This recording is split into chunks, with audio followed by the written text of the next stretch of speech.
Hey Nerdsiders, my name's Colie, and today I want to talk to you about a subject I find fascinating, and it's all about the science of attraction and why we find people attractive and why certain people are more appealing to us than others, and it always seemed like a really subjective thing to me.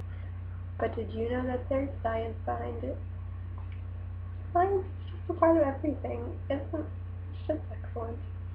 Anyway, so there are a lot of evolutionary reasons why we think the way we do.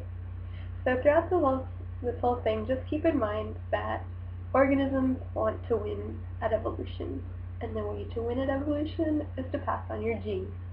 So basically, you want to be the most appealing because you want your genes to make it to the next generation. And genetic diversity is really important, and that's another way to win evolution. So, let's start with attractiveness. Why do you look at some people and think they're more attractive than others? Well, one thing that has been extensively tested is facial symmetry. People who have symmetrical faces are consistently ranked more attractive. And that may seem like, okay, well, why?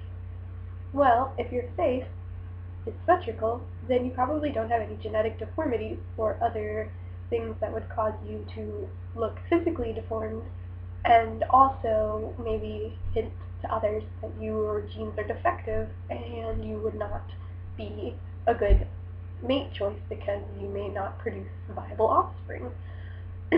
Another thing is in relationship to the golden ratio. If you're familiar with that from the Fibonacci sequence, it's been proven that people who have the golden ratio on their faces in different proportions from like eyes to mouth or nose height are seen as more attractive than others. Another thing that's really interesting / disgusting is this experiment that's been done called the sweaty t-shirt test, where men are given t-shirts and asked to run on a treadmill, and then their t-shirts are taken and put in jars, and women are asked to smell them and rate the attractiveness of the man they came from. And the really interesting thing is that the women who pick the men as like most attractive, these two people have very different immune systems from one another. And this happened all across the board. All of the women and men, the women who the men picked as most attractive had very different immune systems than them. Which, once again, like, okay, that doesn't make any sense. Like, why are those two things related? Well, let me tell you. If you have a similar immune system to someone else, it probably means you're related to them, and therefore would not be a good partner to produce offspring with. Which, I mean, in today's society, you probably think, like, okay, I know that I'm not attracted to my cousin. Like, I don't need his, like, immune system to tell me that. But way, way back, when familial constructs weren't really around and people didn't really live in families and know, like, who their extensive relatives were, this was an important fact. It helped you, based on scent, to pick someone who is genetically different than you, so then you are bringing a more varied gene pool and a chance to make successful offspring. It's just a way to win evolution. It's really fascinating. Now, here's an interesting fact. It is a lot more expensive, like, women have to be choosier than men.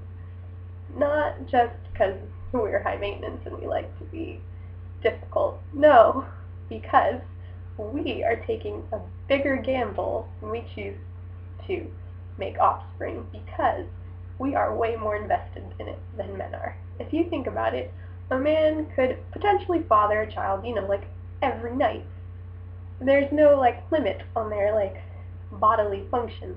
but women are vested for 9 months at least, or whatever the gestation is if we're talking about other organisms, and then may even be invested longer to take care of said child.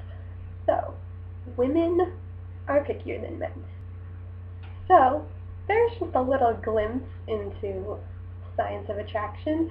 I recommend you check out some awesome literature on it. I really like The Chemistry Between Us. Or check out this documentary on Netflix called The Science of Sex Appeal. That's where I got a lot of my information from. DFTVA, have an excellent day.